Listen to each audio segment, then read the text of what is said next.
Pak, cukup! Kelakuan Papa udah kayak binatang. Bapak bukan cuma ngegodain dia, tapi Bapak udah mau bunuh dia. Don.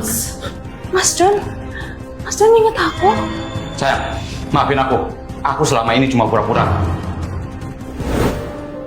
Dari awal kedatangan Papa, aku udah lihat sikap Rinjani ada yang berubah. Aku ngerasa Rinjani risih tiap lihat Papa. Seakan Rinjani sudah kenal lama sama Papa dan gak suka lihat Papa. Sampai akhirnya aku mulai sadar ada sesuatu di antara mereka berdua. Tapi aku nggak tahu. Akhirnya aku diam-diam mencari tahu sendiri.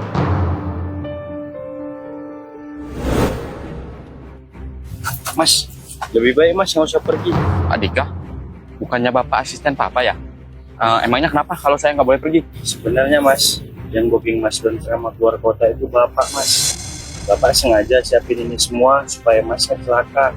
Mobil ini disiapin, remnya belum. Astagfirullahaladzim. Pak, nggak mungkin Papa saya ngelakuin itu ke anaknya sendiri. Itu benar Mas. Bapak sengaja ngelakuin ini biar dapat Mbak Rinjani, istrinya Mas Don. Sebenarnya mereka berdua ada hubungan apa sih? Kayaknya Papa suka sama Rinjani. Sebenarnya Pak Gilang dulu pelanggan Mbak Rinjani. Suatu Mbak Rinjani masih jadi LC Mas. Astagfirullahaladzim. Kok bisa jadi kayak gini? Yaudah Pak, saya nggak jadi pergi. Tapi saya minta tolong sama Bapak. Tolong bilang sama mereka kalau saya kecelakaan dan amnesia. Urusan sandiwara dokter dan rumah sakit, biar saya aja yang urus.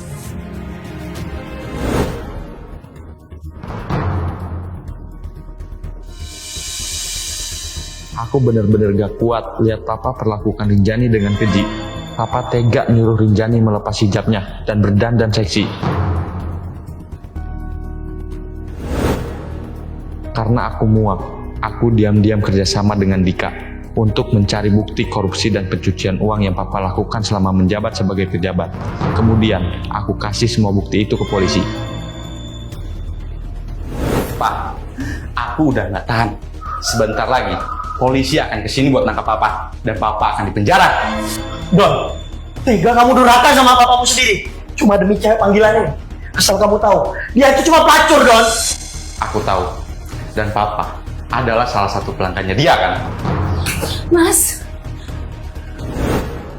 Dulu aku sangat penasaran kenapa Rinjani selalu menolak lamaranku. Akhirnya, aku mencoba mengikuti kegiatan Rinjani, sampai akhirnya aku tahu apa pekerjaan Rinjani waktu malam hari. Ma, aku mohon. Biarin aku keluar dari tempat ini. Aku beneran mau tobat, Ma. Tobat. Bisa nggak sih tobat kamu diundur aja? Lagian, kamu LC favorit di sini. Kamu lupa, kamu bisa biayain pengobatan ibu kamu karena siapa? Ya karena saya lah. Tapi Mam, aku udah gak bisa bohong lagi ke ibu aku soal pekerjaan ini. Bisa-bisa nanti dia malah serangan jantung. Lagi pula, belakangan ini ada ustadz yang ingin datang melamar aku. Aku mau sama dia, Mam. Rinjani. Cewek pelacur kayak kamu. Mana cocok sama ahli agama? Lagian kan kamu udah kontrak sama saya. Emang kamu bisa bayar dendanya?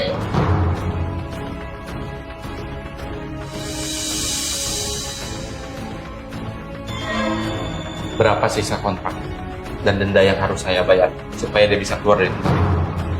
Oh, jangan-jangan kamu ustadz yang bikin Rinjani tobat ya? Bilang aja berapa harganya. 100 juta.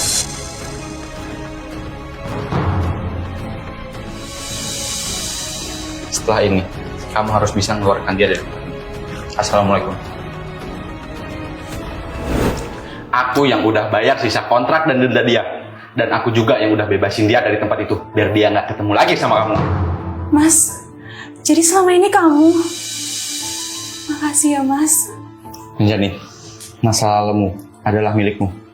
Tapi masa depan adalah milik kita berdua.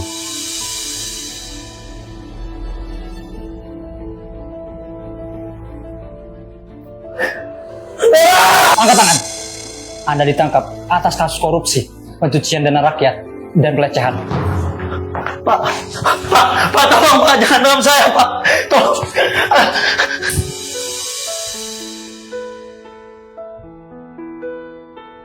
Mas, makasih ya buat semuanya. Rinjani, aku ini cuma perantara jalan menuju pertobatanmu. Sisanya adalah urusanmu dengan Allah. Jadi jangan pernah kamu berputus asa dalam bertaubat. Karena ampunan Allah tidak ada batasan. Terima kasih ya Allah. Engkau telah mengirimkan malaikat untuk menjaga dan menuntunku menuju surgamu.